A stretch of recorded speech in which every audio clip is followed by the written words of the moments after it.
The Hunt for Truth. Chapter 1. The Knock.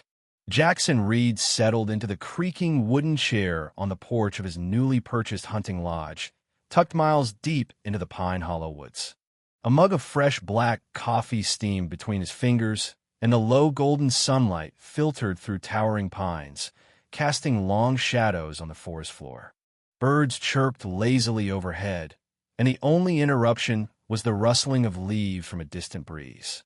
For Jackson, this was heaven, a haven far removed from the chaos of the city, corporate noise, and relentless deadlines. This place was meant to be his retreat, his solitude. But peace, as Jackson would learn, was short-lived. A sleek black car rolled into the gravel driveway, with a sound far too sharp for such a tranquil place. Jackson instinctively froze. No one should be out here.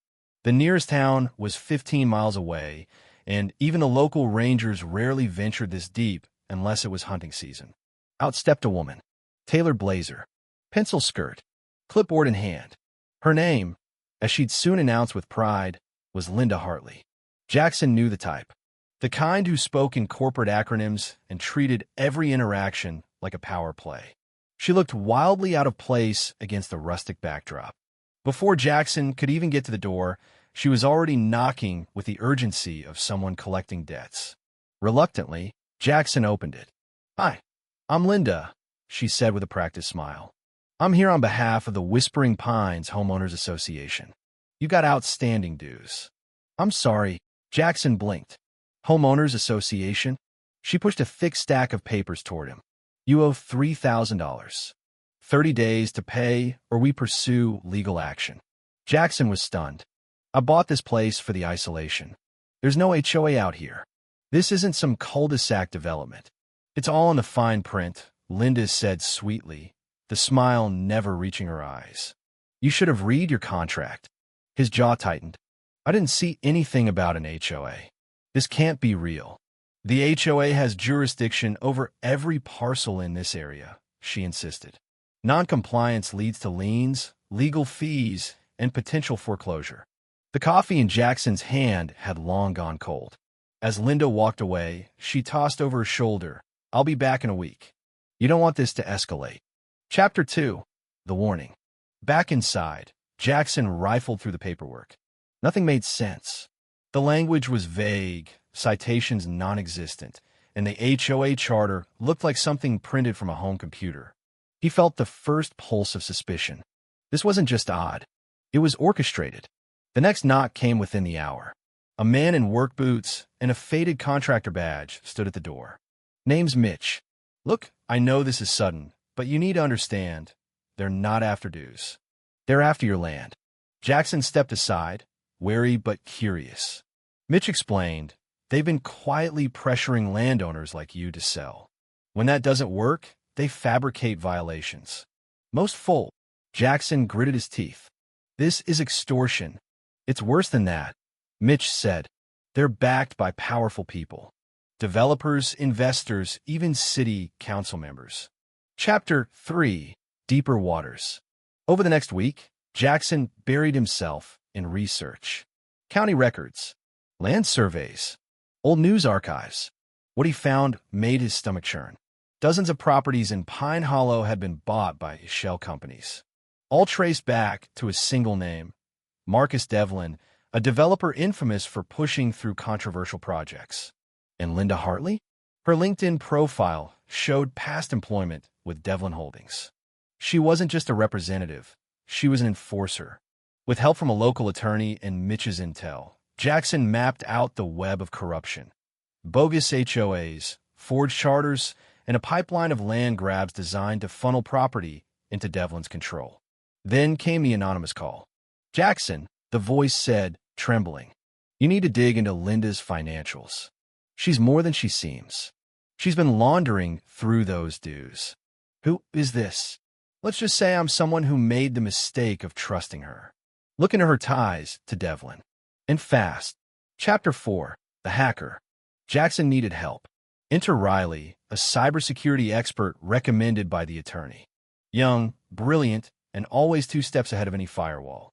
In less than 48 hours, Riley uncovered a trove of emails between Linda, Marcus Devlin, and a councilman named Jared Holt. The plot: use HOA threats to pressure landowners, buy up properties for cheap, change zoning laws, and flip the land to private resorts. Jackson finally had the evidence. The question now: how to use it? Chapter 5: The Press. Jessica Wynn, a seasoned investigative journalist for the state paper, agreed to meet after Riley shared a few files. "I knew something shady was happening in Pine Hollow," Jessica said. "But this is massive." They planned the expose. Full front-page feature. Accompanying legal analysis. A call for investigation. But Devlin's people weren't stupid. The night before publication, Jackson's lodge was vandalized. Windows shattered. A dead rabbit nailed to the door. A note read, "Stop." Chapter 6: Escalation. Jackson wasn't scared. He was furious. He packed the files and drove to the local courthouse, demanding an emergency injunction against the HOA's authority. The judge, after reviewing the evidence, granted it. Word spread fast. Property owners came forward. A class action lawsuit formed. The press latched on. Chapter 7: The Fallout. Linda was arrested 2 weeks later. Fraud, trespassing, conspiracy. Marcus Devlin fled the state. Councilman Holt resigned after being caught destroying documents. The HOA was dissolved. Chapter 8: The Aftermath. Jackson stood once more on his porch, fresh coffee in hand. The woods were quiet again. The sun peeked through the trees. But this time, it wasn't just solitude he felt. It was victory.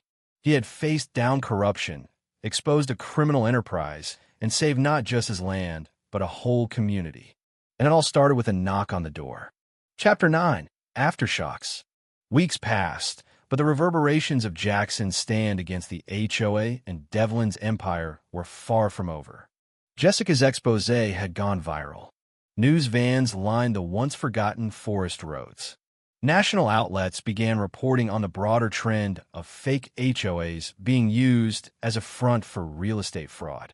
Jackson was invited to speak on talk shows and at legal reform summits. But fame was never his aim. One morning, as he walked through the property line, he noticed survey flags. Bright orange markers stabbed into the soil like warnings. He followed the flags until they led him to a ridge overlooking a nearby property. There, heavy equipment sat idle, guarded by security. Jackson recognized the name on the side of the bulldozers: Red Rock Developers. Devlin's sister company. They weren't done. They had simply shifted focus. Chapter 10: A New Front. Jackson called Riley. "They're moving in next door." "I saw," Riley replied. "I've been monitoring their traffic. Red Rock is moving money and permits fast. We need to stop them before they pave over this entire region." Jessica joined the call. "I have contacts in the Department of Environmental Protection. If Red Rock skipped a single assessment, we can nail them."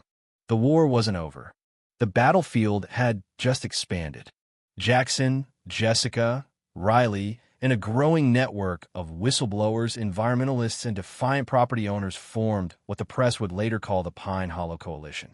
Together, they planned their next move. The shadows still held secrets, and Jackson Reed was ready to expose every one of them.